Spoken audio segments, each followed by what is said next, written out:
Hi, I'm Joel, and I'm from Germany, and I'm gonna tell you a bit how I ended up being in Shofar in South Africa and Stellenbosch, and about the amazing journey I got to experience so far, and maybe some ideas where it's gonna go. I have no idea yet, but it's gonna be awesome.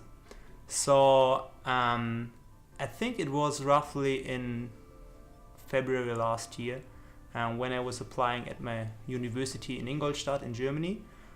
That I already knew I'm gonna do an exchange semester, and it's gonna be very important for the rest of my life. I knew it's gonna have a great impact because the last exchange semester I did, I got saved. And whenever I left my normal environment in Germany, God was doing crazy things. So I was trying to get the right place and put a lot of emphasis on the right university and the right country. And I always had on my heart to go to the United States, about all the things I've heard there from the Bethel movement and the whole miracles performance. I really wanted to go to Bethel. So I started planning my exchange semester. Unfortunately, every university in the United States I tried to go to closed the door.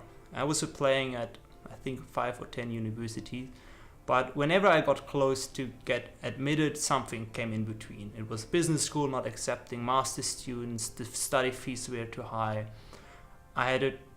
The time difference was too big for me to write my German exams, whatever. There were so many obstacles in my way that I started doubting that is the right thing. Parallel, just to make sure I don't end up having no exchange semester, I applied for South Africa just to make sure that I don't end up having no exchange semester. And surprisingly, it went from stage 1 to stage 2 to stage 3 without me doing anything. It all worked perfectly out. While at the same time, nothing I tried for the United States was working.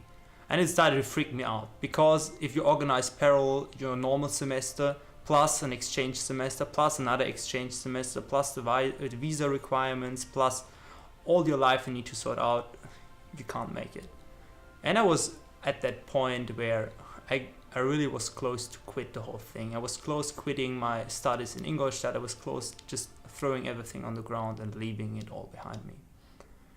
And then God just softly started to give me a heart for South Africa. I don't know exactly when it started and how it started, but at first I was 100% sure I'm going to go to United States. And then I was 70% sure. And then I was 50% sure. And then I was 30% sure. And I recognized that the change in my heart without understanding how it actually happened. Until one day I just said, okay, God, you know that I want to go to the United States. And I would love to experience it there. And I have my free will, so I want to exercise it. If you don't convince me, I'm going to the United States. And then God started convincing me in a very gentle but really funny way. He reminded me of a prophecy I got in January 2013 when somebody said to me, I'm like a pioneer, I'm moving the way, I'm making the way, I'm like a pioneer, I'm making the way for others like an elephant, walking through the desert and planting the way for others to follow. And God asked me, do you know on which continent elephants live? And I just started laughing, because of course I know where they live.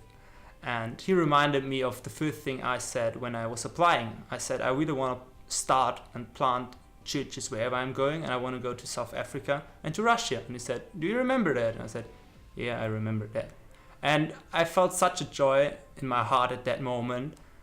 And I was close to say yes, but still not 100% convinced. God, you nearly got me, but I really want that last 10%. Like, you can do it, and I really asked you to do it.